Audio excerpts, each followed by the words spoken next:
Thanks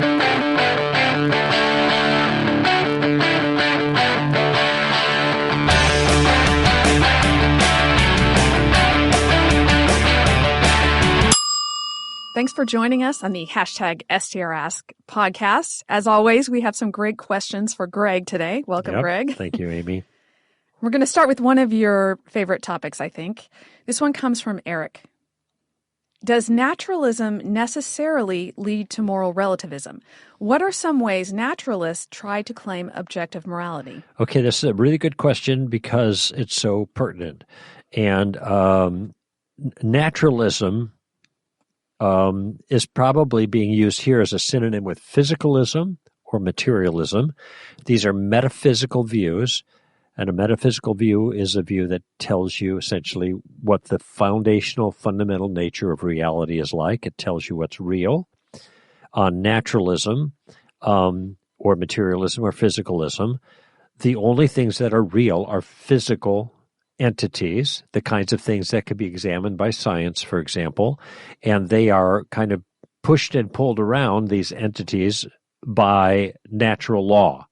And if somebody were being really precise, they'd say, well, what natural laws aren't actually laws outside of the system that cause things to happen. They are just our summaries of the regularities of nature that we observe. Because part of naturalism has to do with, and materialism and physicalism has to do with the physical nature of the world, so there can't be non-physical laws causing physical things to happen. All right? So if to be very precise then, what we mean by naturalism is the physical world operating according to regularities that we observe and that continue to operate, as far as we know, according to those regularities, and that's why science is possible. We look at the stuff and the way it moves consistently, and therefore we can draw conclusions and make predictions and use the physical world to our benefit. Okay, so that's naturalism. Now, you notice, though, that nothing in my comments has said anything about morality. All right. So where does morality fit in? Well, let's just think about the nature of morality. Morality by nature entails assessments of actions and conditions, which assessments are not pertaining to anything physical. So when I say that rape is wrong, rape is a physical action.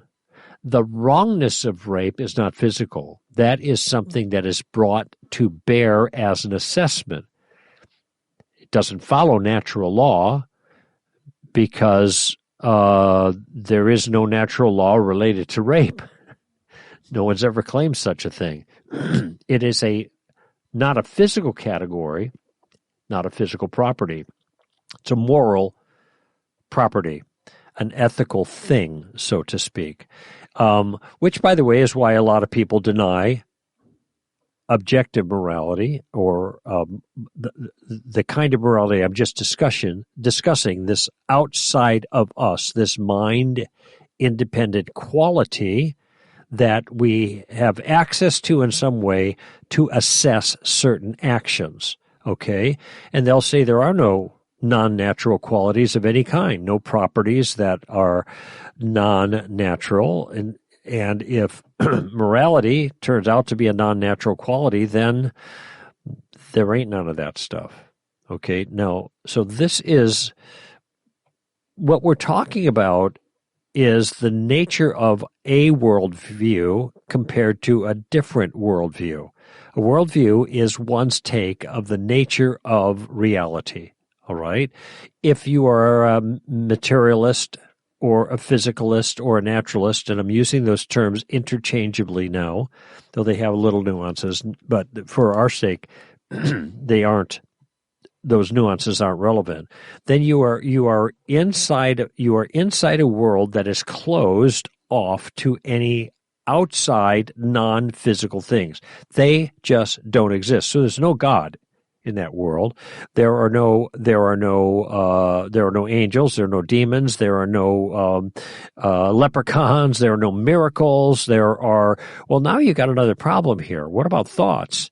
Thoughts are not physical. They may be connected with physical things like brain activity, but the brain activity is different from the nature of the thought.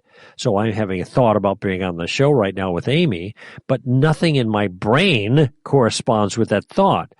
What's going on in my brain is C fibers firing, but a C fiber isn't a thought about being on a show. Now, one may cause the other. They may be constantly correlated, but they're different. Point I'm making is if you're a physicalist, you're really living within a truncated world. It's limited to only those things that can be assessed in principle now by science and chemistry and physics. And those things, incidentally, control everything.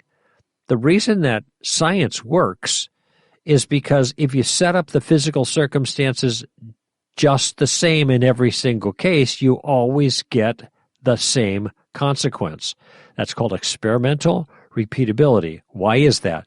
Because the physical world run by physical natural law is deterministic. You set the dominoes up in the same way every time, they're going to fall in the same way every time.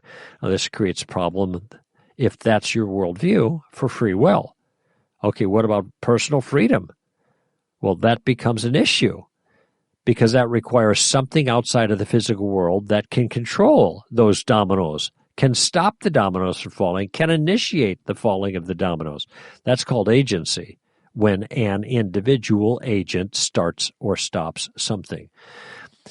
The point I'm making, though, is if you're stuck in a worldview that is a naturalistic, physicalistic, empiricism is the way that you learn about that world, because you're looking at the physical qualities, and this is how you know what's going on, because that's all that's left to you, by and large, in a physical world. If you're stuck in that world, there's a whole bunch of stuff that seems real to us common sense persons that cannot be real from the perspective of that worldview, which is why Daniel Dennett, one of the so-called new atheists, says that consciousness, that is one's awareness of one's self and the rest of the world, well, that's not physical, obviously. It can't be reduced to something physical.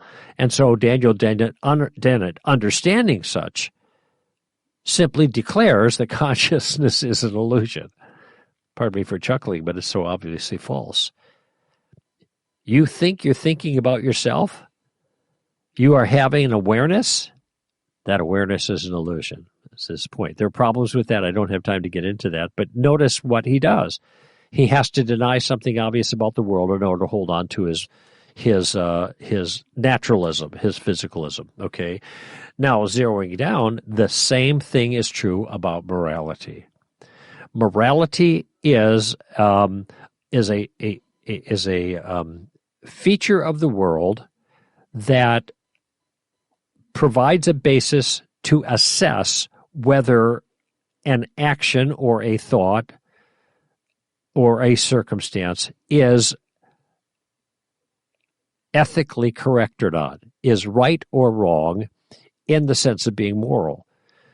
Now, I'm kind of using the same words to define the words, but I think we all know the difference between getting your sums right and which is one way of thinking about being correct, and whether you solve the problems without cheating. That's a different type of right, but they're two different categories.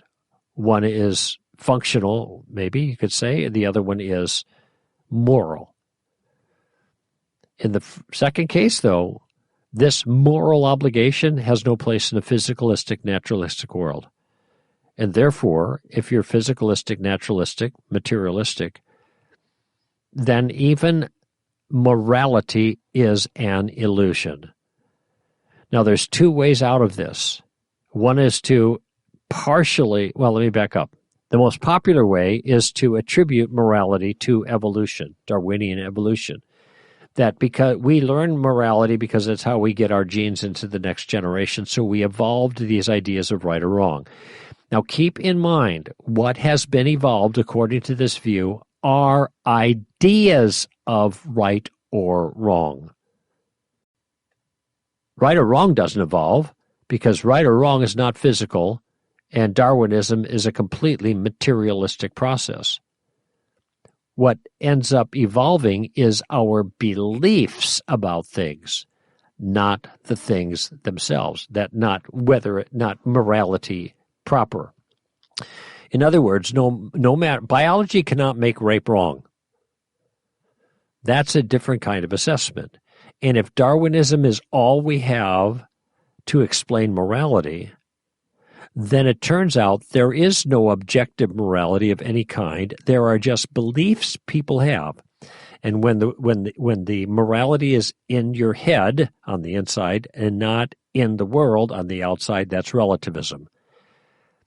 Morality on the evolutionary take of things is simply beliefs individuals have in their heads subjectively that certain behaviors are right or wrong, that evolution has put there somehow to help them get their genes into the next generation most effectively.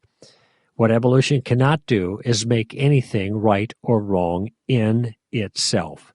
And that's why the notion of right or wrong, since it's no longer objective, it's subjective, can change as the subject changes. Which, by the way, when I say subject, I mean the individual, okay? Not the topic.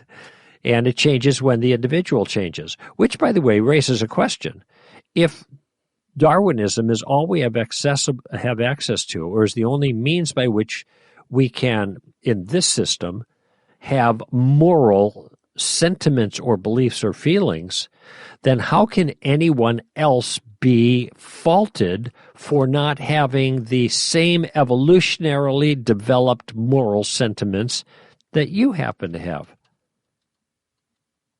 People complain about the God of the Bible. Look at how evil he is. Well, wait a minute. You're judging them on your evolutionary development. Maybe the people who wrote the Bible had a different evolutionary development, and that was right to them. What are your grounds for objecting? Now, in this system, there can't be any, because everything is individual and subjective. The only way you can make a real substantive objection is to have an objective rule that applies to everybody equally, but now you're out of the Darwinian model and you're into something else. Anyway, Darwinism is one way they go. It gives you relativism. The other way, some go, very few. Almost never heard this, but it's called moral platonism. And this is an attempt to get rid of, to hang on to morality, but get rid of God. Moral platonism is an adaptation of Plato's forms, these ideals that exist in the abstract realm, and one might say that these ideals include moral ideals like kindness and goodness and mercy and forgiveness and whatever ideals that you have in mind. Okay, notice, by the way, when you do this, you are outside of your naturalism. So in order to go to Plato here, you've got to get rid of you have to surrender your naturalism, at least at some level. But the question is, can even Plato's forms, or Platonic, kind of a Platonic morality, can that give us objective morality that we're concerned about? And the answer is no. And the reason is because these things on this view are abstract. Abstract things don't do anything, okay? They have, even if they're real, and some contest whether they're real or not, they still have they have no power to do things. So just because there is an abstract form for kindness doesn't mean you have an obligation to be that. But isn't that the nature of morality that we're discussing? The obligation to be good. Okay? The Platonic forms can't do that. So it's not going to be an adequate answer. The long and short of it is, well, the long part is behind me, now the short. I don't know of any other way that a naturalist or an atheistic naturalist, materialist, physicalist can ground genuine morality. Ontologically, we're not talking epistemology here. Oh, I know what's right or wrong. It's so obvious. Well, that's epistemology. It is so obvious in many cases. The question is, what makes those things that are so obvious right and wrong? Morality is a matter of obligation. To whom or what are we obligated? That's the question. And that's the question that can't be answered by a naturalist, because there is no to whom or what in existence according to that worldview that is adequate to explain our moral obligations. This is why I think that the moral argument is one of the most powerful arguments for the existence of God, especially since there is a problem of evil, which proves that moral is objective, not relative. I think that's such an important point, Greg, that the obligation can never be in any sort of materialistic system. So even if you say that, well, objectively, if you do these certain things, you have a better life, which already smuggles in some idea of That's good. Sam Harris. Yeah. That's atheist Sam Harris's approach, but you're right. That smuggles in what it means to be better. Right. But even if you say there's some sort of objective thing going on, there's no way to ground obligation without a person behind it.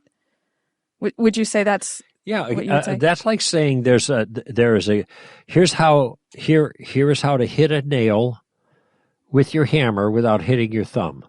There's a better way to do that. This is the good way to do it so you don't hit your thumb. Because if you hit your thumb, that's not human flourishing. Okay? Well, that's good only in a consequentialist way. That's a way to keep you from hitting it. But what makes not hitting your thumb a good thing in the abstract, in the absolute sense? Nothing. That's just simply presumed. Okay? And so we can find better ways to do all kinds of things, but if we're saying we want to find better ways to accomplish the good thing, now we need an external standard to clarify what makes that thing good that we're trying to accomplish. It's presumed it's better because we don't like something. We don't like pain. So that brings it back to the idea that it's just what we like. So I'm trying to think if there was anything else. Oh, one last thing I wanted to say about this, and you touched on this, Greg. Eric asked, does it lead to moral relativism? And I think that depends on what you mean by lead to. If you're asking just intellectually, does it follow? Then yes. Does it lead every person who's a naturalist to be a moral relativist? No, because a lot of people are inconsistent. So, and this goes back to what you were saying, Greg, about epistemology. We can know, because we're human beings made in the image of God, what is right and wrong, even if our ideas don't support that. So don't assume that we're saying that nobody can be good. Well, Christopher Hitchens would offer this challenge. Show me one good thing you can do as a theist that I can't do as an atheist. And he misses the point completely, as brilliant as he is. He can go through any action virtually. Now, of course, he can't glorify God because he doesn't believe in God. So that's one thing he can't do. And that's the summum bonum. So with that aside, I'll just take his challenge at face value. He can do anything that I can do apart from that one thing. He can even tithe, for goodness sake. One guy made a joke, oh, you can't tithe. Of course he can tithe. Okay. The question isn't whether he can go through the motions. The question is whether the motions that either the Christian or Christopher Hitchens emulates are good. If there is no objective standard for goodness, then Christopher Hitchens' actions that emulate the Christians are not good. And neither are the Christians. They're not good either. They're just actions. If it turns out that there is an objective standard, then that grounds the goodness of the Christian's actions. But if Christopher Hitchens does the same nice things, then they're just as good. He just has no rationale in his worldview to make sense of that. Mm-hmm. So we're not denying this, to underscore your point, another aspect of your point, that even people who are atheists can't do good things if morality is objective. If there is a God. If there is no God, then morality is not objective, then it's subjective, and then there is no objectively good for anybody to do, Chris Hitchens or Mother Teresa for that matter. And that's the issue. It's called the grounding problem, but it's the issue. I talk about that in the 10th anniversary edition of Tactics. You can go there for it, and I'll probably talk more about it. This is the problem with the problem of evil. I have a chapter in this new book called The Problem with the Problem of Evil. And you can't have a problem of evil unless you have objective morality. But you can't have objective morality without God. And therefore you can't use the problem of evil to get rid of God because you're speaking incoherently. Mm-hmm. Well, Greg, we've done 2 episodes in a row with one question. Bada boom. But they're important. I actually have another question to follow up from this one, so I'll save it for the next time since we are at 20 minutes. So all of you, this is another cliffhanger. I think this is the second time we've done this. So we will build on this in the next episode, Greg. So thank you, Eric, for sending in your question. If you have a question, send it on Twitter with the hashtag STRask or send it through our website. This is Amy Hall and Greg Koukl for Stand to Reason.